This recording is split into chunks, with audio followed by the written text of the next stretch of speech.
Memperingati Hari Buruh Sedunia, ribuan buruh di Indonesia menuntut penghapusan sistem outsourcing. Anggota Komisi 9 DPR RI, Edi Wuryanto, mendukung tuntutan buruh dan meminta Presiden Prabowo Subianto untuk segera mengeluarkan peraturan pemerintah.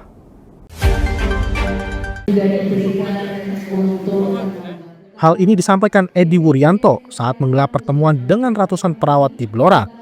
Menurut politisi PDIP ini, berlakunya Undang-Undang Omnibus Law sangat merugikan ribuan buruh di Indonesia. Pasalnya, undang-undang ini justru memperluas penerapan sistem kerja outsourcing di berbagai sektor pekerjaan. Kondisi ini dikhawatirkan juga akan mengancam profesi perawat yang masuk dalam kategori pekerja fungsional di rumah sakit. Edi meminta Presiden Prabowo Subianto untuk segera merubah aturan ini dengan menerbitkan peraturan pemerintah terkait Undang-Undang Omnibus Law.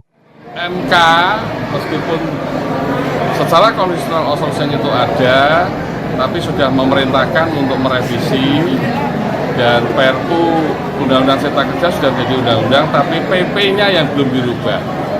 Karena itu penghapusan outsourcing itu sangat tergantung komitmen pemerintah untuk merubah peraturan pemerintah. Kalau ini clear, selesai.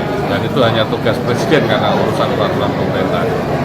Yang kedua, perang dagang Cina Amerika itu dampaknya luar biasa. Tentu perusahaan-perusahaan padat karya, garmen, tekstil berat untuk bersaing, dan diprediksi kalau perang dagang ini nggak selesai, maka banyak perusahaan yang daya saingnya turun untuk mengejar HPP, produksinya pasti turun dan dampaknya pasti PHK.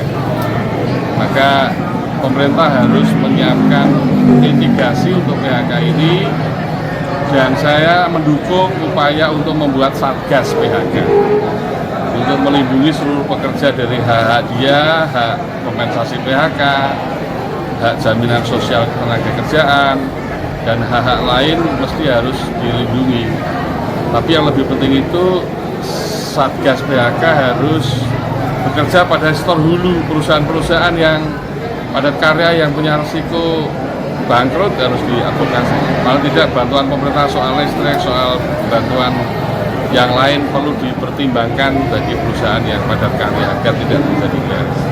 Nah, yang terakhir tentu jaminan sosial itu para pekerja menuntut jaminan kecelakaan kerja, jaminan kematian itu wajib, jaminan hari tua, jaminan pensiun, meskipun masih sunnah, tapi komitmen perusahaan harus baik. Yang terakhir, jaminan kehilangan pekerjaan. Ini harus perusahaan memasukkan semua pekerjanya untuk memperoleh 5 jaminan sosial. Yang pasti saya setuju dong. Kan dulu hanya dibatasi outsourcing itu untuk satu driver, yang kedua catering, yang ketiga satpam, yang keempat cleaning service, yang kelima tenaga-tenaga supporting untuk apa itu tambang dan perminyakan.